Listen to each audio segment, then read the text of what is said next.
इस वीडियो में हम बात करने वाले हैं आज कृष्ण और कर्ण के एक संवाद। जिस टाइम युद्ध हो रहा था उस टाइम पर कर्ण एक श्राप के कारण अपनी सारी क्षमताओं को भूल जाता है और वो उदास होके अपने आप से पूछता है कि ये क्या हो रहा है। तो उस वक्त कृष्ण जी उनके पास आते हैं। तो उन दोनों के बीच जो बातें हुई थी वह हमारे लिए काफ़ी फ़ायदेमंद हो सकती है अगर हम उन बातों को समझने की कोशिश करें और उन पर अमल करें।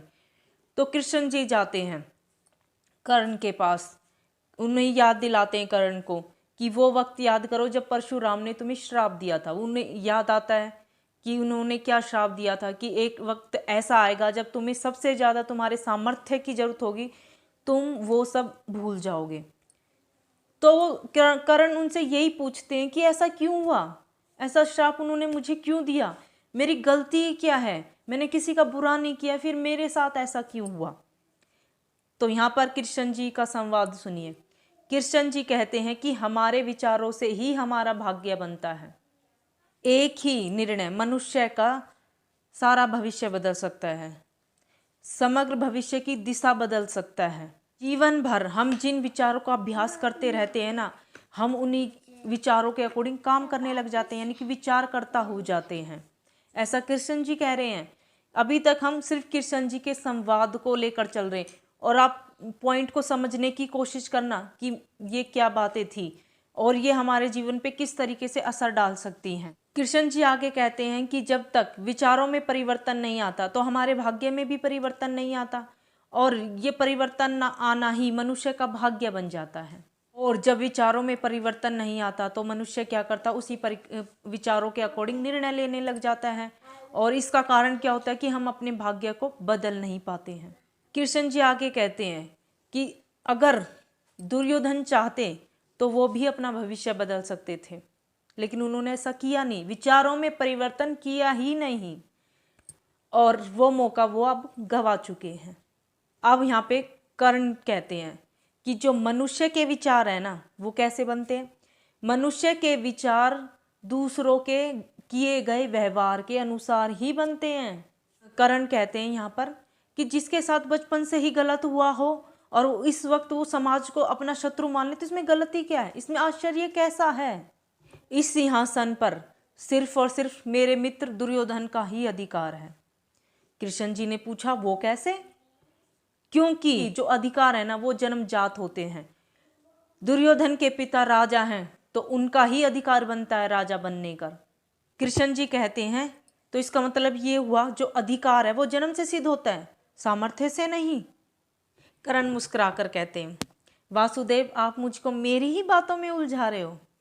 कर्ण यहाँ पर कहते हैं कि वासुदेव मैंने कभी भी कोई अधिकार नहीं मांगा, मैंने सिर्फ सम्मान मांगा है कि जो अधिकार है वो जन्मजात से होते हैं, जन्म से ही प्राप्त होते हैं, लेकिन सम्मान को तो हम अपने सामर्थ्य से हासिल कर सकते हैं। तो इसके चलते कृष्ण जी ने क्या कहा होगा, फिर तो तुम्हें रथ का सारथी होना चाहिए क्योंकि तुम्हारे जन्म से तुम्हारे पिता एक सारथी ही तो है। तुम्हें तो ये युद्ध करने का भी अधिकार नहीं। इसका मतलब जब सारा समाज मेरे सामर्थ्य का अपमान कर रहा था तो उस वक्त दुर्योधन ने मुझे बराबर का अधिकार दिलाया था, सम्मान दिलाया था मुझे। पर कृष्ण जी कहते हैं कर्ण अगर आप क्षत्रिय होते और राजा बनना आपका अधिकार होता तब भी क्या ये युद्ध आपका कर्तव्य प्रतीत होता। तब कहा ये प्रश्न ही गलत है, ना तो मैं क्षत्रिय हूँ और ना राजा हूँ, राजा बनने का मेरा कोई अधिकार है, क्योंकि कोई भी अधिकार जन्म से ही मिलता है। जो मैं आपको समझाना चाहती हूँ वो शब्द अब आएंगे कृष्ण जी के। जी कहते हैं कि मेरा मानना तो ये है कि जो अधिकार है वो सामर्थ्य को मिलना उचित है। रही बात सम्मान की, सम्मान तो स्वयं के लिए होना चाहिए और जो दूसरों से उम्मीदें रखते हैं सम्मान की तो उनके लिए कोई भी सम्मान पर्याप्त नहीं है। यहाँ पे मैं आपको यही समझाना चाहती हूँ, जब हम दूसरों से उम्मीदें करते हैं कि कोई हमारा सम्मान अपमान क्या है तो हम कभी भी संतुष्ट हो ही नहीं पाते क्योंकि दूसरे हमें सम्मान दे ही नहीं पाते हैं। लेकिन जब हम अपने सामर्थ्य पर कुछ भी हासिल करने की कोशिश करते हैं तो सब अधिकार हमारे लिए ही होते हैं।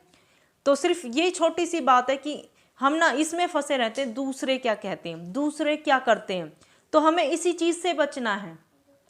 हम क्या कर सकते हैं, मोस्ट इम्पोर्टेंट ये कि हम में कितना सामर्थ्य है कुछ करने का। तो उस पे काम करना है। यहाँ पे कृष्ण जी कर्ण को कहते हैं, जब आप सम्मान और अपमान में इतने खो गए कि धर्म का ज्ञान होते हुए भी आप अधर्म का त्याग नहीं कर पाए। कर्ण क्या कहते हैं कि मुझे तो मेरे दुर्योधन के पक्ष में कोई भी अधर्म नहीं नजर आता है। तब कृष्ण जी क्या कहते हैं कि सत्य को तुम टुकड़ों में देख रहे हो। जैसा कि मैंने कहा कि विचारों से भाग्य को लिखा जाता है। भाग्य मनुष्य के निर्णयों का परिणाम है। आपका एक निर्णय आपका भविष्य बदल सकता है। विचार कीजिए, क्योंकि विचारों से ही आपका भाग्य और निर्णय दोनों ही डिपेंड करते हैं। तो ये वीडियो आपके लिए हेल्पफुल हो सकती है अगर आप में किसी चीज़ को पाने की काबिलियत है और दूसरों से सम्मान की उम्मीद बिल्कुल भी ना करें।